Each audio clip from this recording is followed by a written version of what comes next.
Hello and welcome to Divine Connection. कैसे हैं आप सब लोग। एक कमेंट मेरे पास आज आया है जिसमें उन्होंने कुछ सवाल मुझसे पूछे हैं और मुझे ऐसा लगा कि इन सवालों का जवाब कमेंट में ना देकर मैं एक वीडियो के ज़रिए दूं ताकि और लोग जिनके मन में ये सवाल है उनको भी इन सवालों का जवाब मिल सके।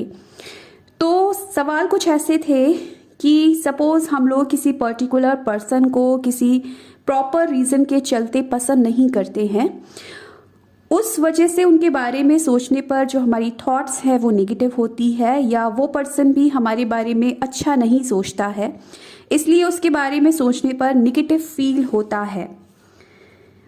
कुछ लोग ऐसे होते हैं कि हम लोग कोशिश करके भी उन्हें माफ़ नहीं कर पाते हैं, जब भी सोचो मन दुखी हो जाता है। तो उनका जो बेसिकली क्वेश्चन यही था कि कुछ लोगों ने हमारे साथ कई बार ऐसा किया होता है कि उनके बारे में हम अच्छा सोच ही नहीं सकते। हो सकता है आपको किसी इंसान ने बहुत ज़्यादा दुख दिया हो, आपको हर्ट किया हो, और जब भी आप उस इंसान के बारे में सोचते हैं आपका वो जो दर्द है वो उभर आता है, आपको उस दर्द का एहसास होने लगता है और आप उस इंसान के बारे में कभी भी अच्छा नहीं सोच पाते हैं, उसको माफ़ नहीं कर पाते हैं। और ऑब्वियस है कि जब आप किसी इंसान के बारे में अच्छा नहीं सोच रहे हैं तो वो इंसान भी आपके बारे में अच्छा नहीं सोच पाएगा, क्योंकि आपकी वाइब्रेशन उस इंसान के पास जा रही है। तो देखिए, जब आप किसी इंसान के बारे में सोच रहे हैं और दुखी हो रहे हैं तो एक चीज़ तो समझिए कि आपका उस पर्सन के साथ एक कॉर्ड कनेक्शन है। या तो ये हो कि किसी पर्सन ने आपको कभी परेशान किया, आपको दुख दिया और आप भूल गए, आपको याद ही नहीं है। ठीक है, हुआ था पास्ट में, कभी मैं मूव ऑन कर गया उस सिचुएशन से, ना मुझे वो पर्सन याद है ना मुझे उसका दिया हुआ दुख याद है, तो आप एक तरीके से निकल जाते हैं उस चीज़ से।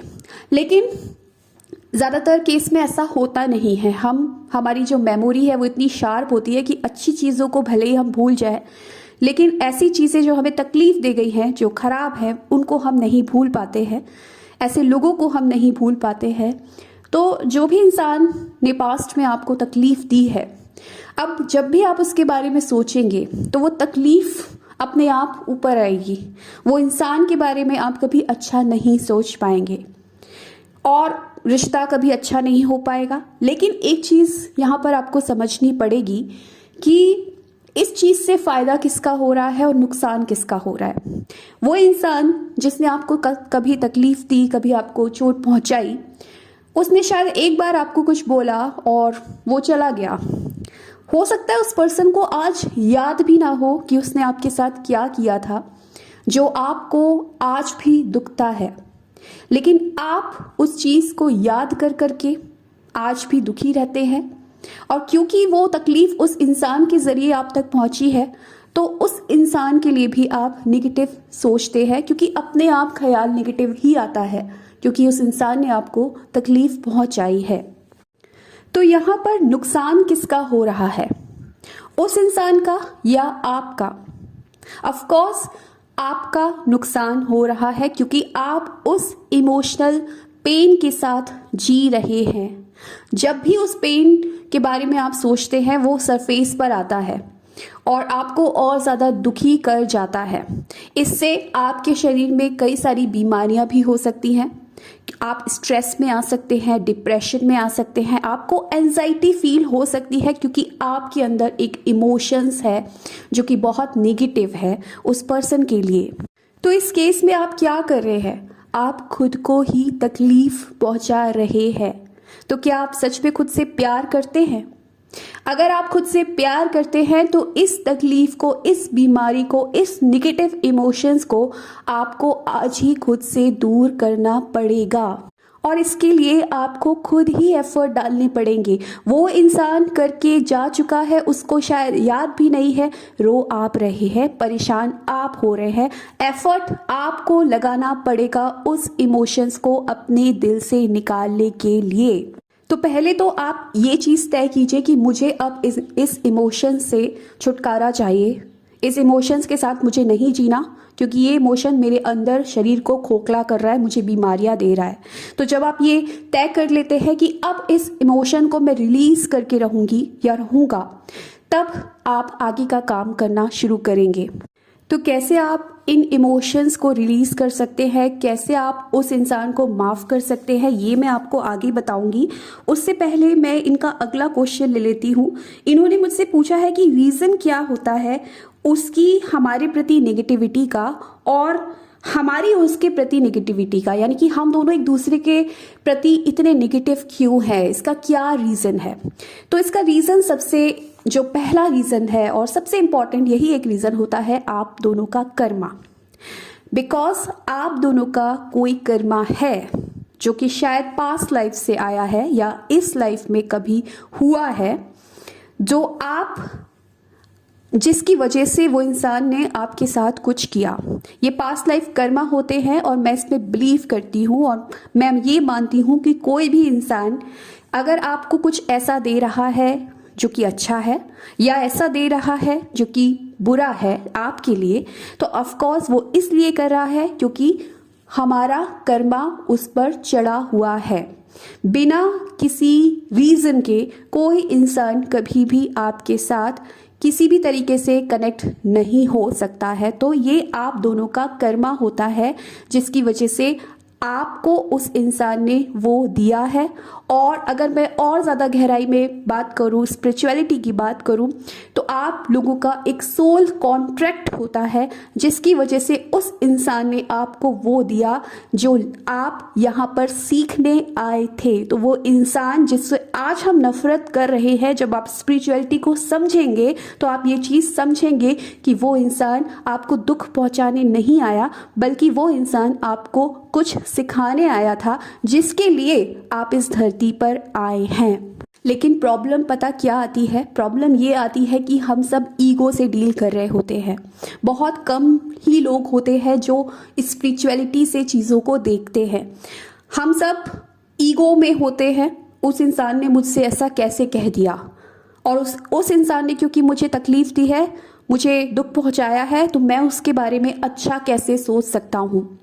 ठीक है, तो जब तक आप इस ईगो से डील करते रहेंगे, आप खुद को ही तकलीफ देते रहेंगे और ये जो कर्मों का सिलसिला है ये हमेशा चलता रहेगा।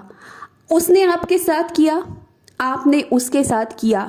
शायद आप कहे मैंने कुछ नहीं किया, लेकिन क्योंकि आप निगेटिव सोच रहे हैं, क्योंकि ऑब्वियस है, आपको लगता है ये ऑब्वियस है, क्योंकि अभी भी कहीं ना कहीं आपके अंदर वो ईगो है कि उसने मेरे साथ ऐसा कैसे कर दिया। तो ऑफ कोर्स मेरा फर्ज बनता है कि मैं उसके लिए निगेटिव सोचूं। लेकिन जब आप उसके लिए निगेटिव सोचते हैं तो आपकी ये निगेटिव वाइब्रेशन उस इंसान के पास जाती है और वो भी आपके लिए निगेटिव ही सोचेगा और ये सिलसिला चलता रहता है। तो आपका जो कर्मा है वो चलता रहेगा, वो कभी भी क्लियर नहीं होगा। और इस लाइफ में अगर क्लियर नहीं हुआ तो शायद अगली लाइफ में भी ये चीज़ चलती रहेगी। तो जब तक आप ईगो से डील करते रहेंगे तब तक ये पॉसिबल है ही नहीं कि आप उस इंसान को माफ़ कर पाए। उसके लिए बहुत बड़ा दिल चाहिए, उसके लिए आपको अपने स्पिरिट से जुड़ना पड़ेगा, अपनी सोल से जुड़ना पड़ेगा, उस इंसान को एक अलग नज़रिए से देखना पड़ेगा। तो मैं यही बोलूँगी कि अगर आप चाहते हैं अपने इमोशन से छुटकारा पाना जो कि आपको तकलीफ़ दे रहे हैं उस इंसान की वजह से, तो अपनी आत्मा से जुड़िए, स्पिरिचुअलिटी में आइए। और स्पिरिचुअलिटी ये बोलती है कि हम सब एक हैं। सबसे मेन जो चीज़ होती है ना स्पिरिचुअलिटी की, वो ये होती है कि हम सब एक है। वो वननेस को मानती है क्योंकि हम सब एक ही सोर्स से आए हैं। और जब आप इस चीज़ को समझते हैं तो बहुत आसान हो जाता है किसी भी इंसान को माफ़ कर पाना। ये सोचना कि वो इंसान हमें सिखाने आया है, हमारी मदद करने आया है, और मैं उस इंसान को माफ़ नहीं कर रही हूँ। क्योंकि जब आप उस इंसान को लेकर चलेंगे तो फिर से ईगो आएगा। आपको उसके अंदर बैठे विष्णु को, उसके अंदर बैठे भगवान को देखकर बोलना है कि कोई बात नहीं, हो गया।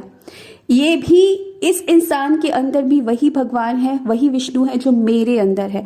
ये इंसान अपने ईगो से डील कर रहा था, इसलिए ऐसा उसने किया। और जब आप ये सोचते हैं और उस इंसान को दिल से माफ करते हैं, तो आपके अब जो आपके थॉट्स उस इंसान के पास पहुंचेंगे वो भी पॉजिटिव होंगे, क्योंकि आप उसको दिल से माफ कर चुके हैं। और वो इंसान भी फिर आपके लिए अच्छा सोचेगा। जब लगातार पॉजिटिव वाइब्रेशन आप उस इंसान को देंगे, तब वो इंसान भी आपके लिए अच्छा सोचेगा। हो ही नहीं सकता कि किसी इंसान को आप पॉजिटिव वाइब्रेशन दें और वो इंसान फिर भी आपके बारे में निगेटिव सोचे। तो यहाँ पर अगर दो लोगों के बीच में किसी भी तरह की निगेटिविटी है, तो बहुत ज़रूरी है कि कोई एक इंसान उस चीज़ को समझे और उस कर्मा को क्लियर आउट कर दे। भले ही आप उस इंसान से रिश्ता ना रखें, लेकिन उस इंसान के प्रति कोई गलत चीज़ भी ना रखें, क्योंकि वो गलत चीज़ आपको ही अंदर से खोखला करेगी, आपको ही बीमार करेगी।